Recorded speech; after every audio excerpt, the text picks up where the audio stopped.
जमीन से 480 फीट ऊंचे 4500 साल पुराने इस पिरामिड के अंदर ऐसा क्या था जिसको सिर्फ देखने के लिए रिसर्चर्स ने एक रोबोटिक कैमरा पिरामिड के अंदर भेजा। एक जगह पर आकर रोबोटिक कैमरा रुक गया क्योंकि अब उसके सामने पत्थर का एक स्लैब था। रिसर्चर्स का मानना था कि इस स्लैब के पीछे जरूर कोई ऐसा राज छुपा है जो पिछले 4500 सालों से दफन है। ये राज इनको हर कीमत पर जानना था, इसलिए उन्होंने रोबोट के आगे एक ड्रिल मशीन लगाई जिसने उस पत्थर के स्लैब में बारीक छेद कर दिया।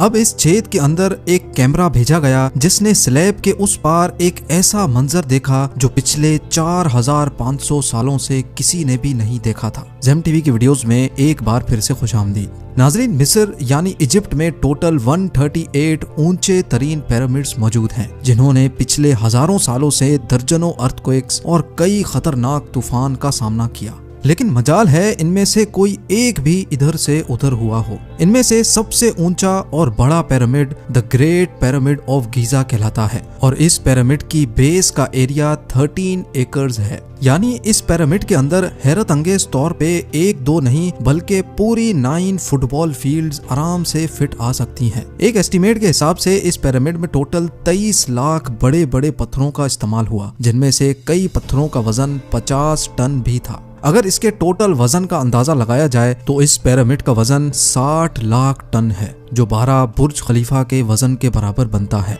लेकिन इतने ऊंचे और आलीशान पिरामिड्स बनाने का आखिर मकसद क्या था? हजारों साल पहले जब इंसान के पास कोई टूल्स भी मौजूद नहीं थे, तब इन पिरामिड्स की दीवारों को कैसे इंच बाय इंच लेवल किया गया? कैसे 50 टन वजनी पत्थरों को स्क्वायर शेप में काटकर बगैर क्रेन के ही 480 फीट ऊंचाई तक पहुंचाया गया? और इनको बनाने में ऐसे कौन से इंजीनियर्स का हाथ था जिन्होंने इन पिरामिड्स को अर्थक्वेक प्रूफ के साथ साथ इनकी तमाम साइड्स को एग्जैक्टली 51.5 डिग्री के एंगल पे सेट किया? ये सब आप जान सकेंगे आज की इस वीडियो में। तो आइए शुरू करते हैं।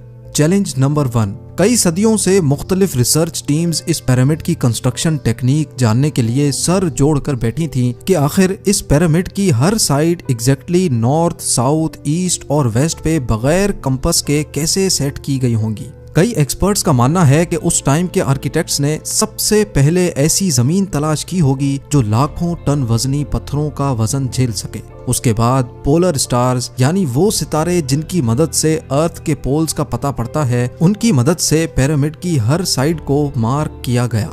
ना कोई कंपास और ना ही कोई ऑप्टिकल इंस्ट्रूमेंट, सिर्फ इस बेसिक टेक्निक से हजारों साल पहले इस पिरामिड की डायरेक्शन सेट की गई और वो भी 0 एरर्स के साथ। Challenge number 2। अगला चैलेंज था जमीन को लेवल करने का। जिस 13 एकड़ की जमीन पर इस पिरामिड को बनना था, उसका लेवल थोड़ा सा भी आउट होता तो 23 लाख पत्थरों के इस पहाड़ का खड़ा होना बिल्कुल भी मुमकिन नहीं था। अब इस जमीन को लेवल करने के लिए उस टाइम के इंजीनियर्स के पास ना ही लेजर लेवलर था और ना ही बबल लेवल। एक्सपर्ट्स का मानना है कि कंस्ट्रक्शन साइट की चारों साइड्स पर खड्डा करके उसमें पानी डाला गया होगा और फिर एक साइड के पानी के लेवल से दूसरे साइड के पानी के लेवल को मैच किया गया होगा। जो जमीन का हिस्सा पानी के लेवल से मैच नहीं कर रहा होगा, उसको छेनी और हथौड़ों की मदद से काट कर लेवल किया गया होगा। कई एक्सपर्ट्स का मानना है कि एंशिएंट इजिप्शियंस ने इस सिंपल टूल का भी इस्तेमाल किया, जिसकी दोनों साइड्स पे लकड़ियां और उसके ठीक सेंटर पे एक रस्सी से पत्थर बंधा हुआ है। अगर पत्थर जमीन से टच हो गया और उसकी रस्सी ठीक सेंटर लाइन पे आ रही होगी तो इसका मतलब है कि बीच की जमीन परफेक्टली लेवल्ड है। Challenge number 3। अब पिरामिड कंस्ट्रक्शन साइट पे डायरेक्शंस भी सेट थी, मार्किंग्स भी हो चुकी थी और जमीन का लेवल भी सेट था। अब बारी थी कंस्ट्रक्शन स्टार्ट करने की, जिसके लिए लाखों टन वजनी और बड़े पत्थर रिक्वायर्ड थे। लेकिन ये पत्थर काटने के लिए ना ही उनके पास ग्राइंडर थे और ना ही जैक हैमर्स। लेकिन फिर भी उन्होंने 50 टन वजनी पत्थर काटे भी और उनको स्क्वायर या रेक्टेंगल शेप भी दिया। लेकिन आखिर किसकी मदद से? जी हाँ, यही वो सिर्फ एक टूल था जिसकी मदद से पत्थरों को काटा गया। एक्सपर्ट्स का मानना है कि पिरामिड की कंस्ट्रक्शन पे इस्तेमाल होने वाली छेनी सिर्फ कॉपर से ही नहीं बनी थी, क्योंकि उनको भी ये बात मालूम थी कि कॉपर नरम होता है और पत्थर नहीं काट सकता।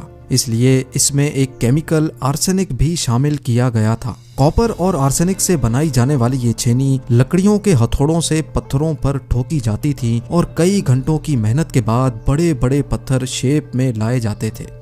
Challenge number 4। अब चूंकि ये खास किस्म का पत्थर जिसको आज लाइम स्टोन कहा जाता है, उसकी कटाई पिरामिड कंस्ट्रक्शन साइट गीजा से 250 किलोमीटर दूर टोरा के शहर में हो रही थी। अब मसला था ये पत्थर गीजा तक ट्रांसपोर्ट करने का। हर एक पत्थर 50 टन यानी 50,000 केजी के बराबर था, जो तकरीबन 3 पैसेंजर बस के वजन के बराबर बनता है। और ऐसे 23 लाख पत्थर सिर्फ एक पिरामिड में इस्तेमाल होना थे। इतना ज्यादा वजन ट्रांसपोर्ट करने के लिए ना ही उस दौर में कोई जानवर काम आ सकता था और ना ही उनके पास ट्रक्स मौजूद थे। हत्ता कि अगर आजकल के जदीद दौर में भी ये काम करना पड़े तो ट्रांसपोर्ट कंपनीज को अच्छा खासा टफ टाइम आएगा। हैरत अंगेज तौर पे ये काम वर्कर्स और कश्तियों की मदद से किया गया। जी हाँ, टोरा और गीजा के दरमियान मौजूद रिवर का फायदा उठाया गया और बड़ी बड़ी कश्तियों में पत्थर लाद कर पिरामिड साइट पर पहुंचाए गए। एक्सपर्ट्स का मानना है कि ये काम इतना आसान नहीं था। शिप्स में इतने बड़े पत्थर की लोडिंग और अनलोडिंग में कम से कम भी 500 मजदूरों की आर्मी एक ही वक्त में लगाई गई होगी। Challenge number 5। जो एक्सपर्ट्स की टीम्स पिरामिड की कंस्ट्रक्शन पर रिसर्च कर रही थीं, उनको अब अपने कई सवालों के जवाब मिल चुके थे, लेकिन एक बात उनको हर वक्त सता रही थी कि लाइमस्टोन कट भी गए, ट्रांसपोर्ट भी हो गए और कंस्ट्रक्शन के दौरान एक के ऊपर एक लगना भी शुरू हो गए। मसला ये था कि पत्थर इतनी ऊंचाई तक आखिर पहुंचाए कैसे गए होंगे। कई एक्सपर्ट्स का मानना है कि पिरामिड की कंस्ट्रक्शन से पहले ही ये प्लान कर लिया गया था।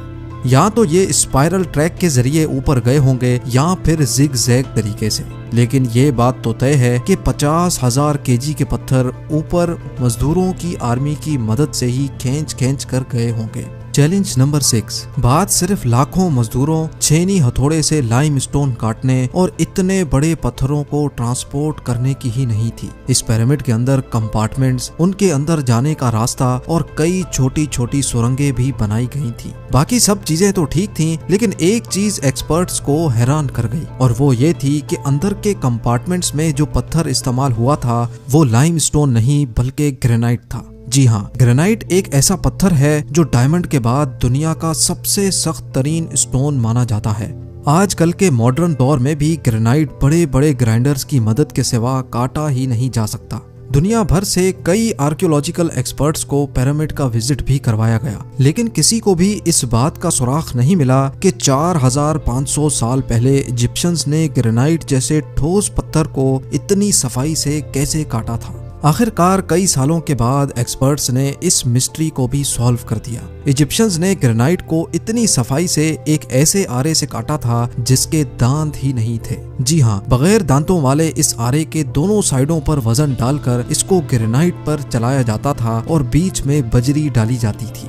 एक्सपर्ट्स का मानना है कि इस तरीके से इतने बड़े पत्थर को काटने में 4 महीनों का वक्त लग जाता था। आखिरकार पिरामिड्स बनाने का मकसद क्या था? इन पिरामिड्स को बनाने में कितने मजदूर एक ही वक्त में काम करते थे? और रोबोटिक कैमरा ने जब पिरामिड के अंदर पत्थर के स्लैब में सुराख किया तो उसके अंदर वो कौन सा मंजर देखा गया जो पिछले 4500 सालों से किसी ने भी नहीं देखा था? ये सब और इससे भी ज्यादा आप जान सकेंगे इस वीडियो के पार्ट 2 में। आप लोगों के प्यार भरे कमेंट्स और लाइक्स का बेहद शुक्रिया। मिलते हैं वीडियो के अगले शानदार पार्ट में।